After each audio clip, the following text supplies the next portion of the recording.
Pourquoi il faut absolument écouter quelqu'un que Dieu a mis devant toi? Pourquoi il faut absolument l'écouter? Pourquoi quand il vient quelque part, tu dois accourir, tu dois absolument être là? Voyez-vous, quand Dieu vous donne ce qui est à vous, il vous le donne par quelqu'un d'autre. Moïse a donné à Josué le ministère. Samuel a été amené petit jusqu'au temple, là où il y avait Élie le sacrificateur. Élisée a reçu d'Élie. C'est ce grand mystère qu'on voit Jésus avec. Jésus a commencé quelque chose et après, il va rencontrer Jean le Baptiste. Jean-Baptiste a regardé la grandeur divine. Mais il ne savait pas que toute grandeur divine n'est pas rebelle. La grandeur divine reste connectée à la voie que Dieu a tracée. Même si Dieu élève quelqu'un, il lui trace une voie normale par laquelle il passe. C'est pourquoi quand il a vu Jésus en face de lui, la plénitude même de la divinité, Jean-Baptiste n'a pas compris. Il dit, mais je ne peux pas te baptiser. Jésus dit, non, fais ce qui est juste. Parce que Jésus sait, quand vous lisez les évangiles, une des choses qui fait la force et qui rend le ministère de Jésus légitime, ce sont les pères.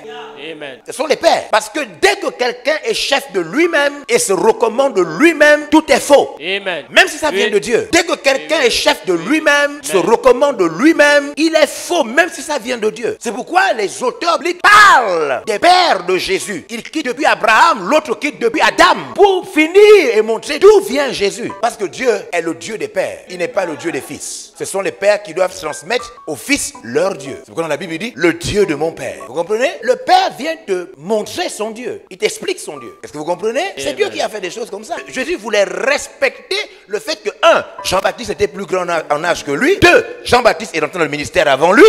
Et puis, il ne peut pas venir comme ça et remplace directement Jean-Baptiste. Non, il vient et Jean-Baptiste lui donne le baptême. Donc, il y a une certaine réalité logique. Dieu ne travaille pas avec une onction et avec la rébellion. C'est impossible. Une des choses que l'onction refuse, c'est la rébellion. L'onction est une puissance propre. C'est pourquoi dès que tu veux travailler pour Dieu, tu veux faire des choses avec Dieu et que ta conscience te reproche une faille, quelque chose que tu as eu à faire contre un père, contre quelqu'un, il faut que tu règles ce problème. Parce que l'onction est une puissance propre. Vous comprenez?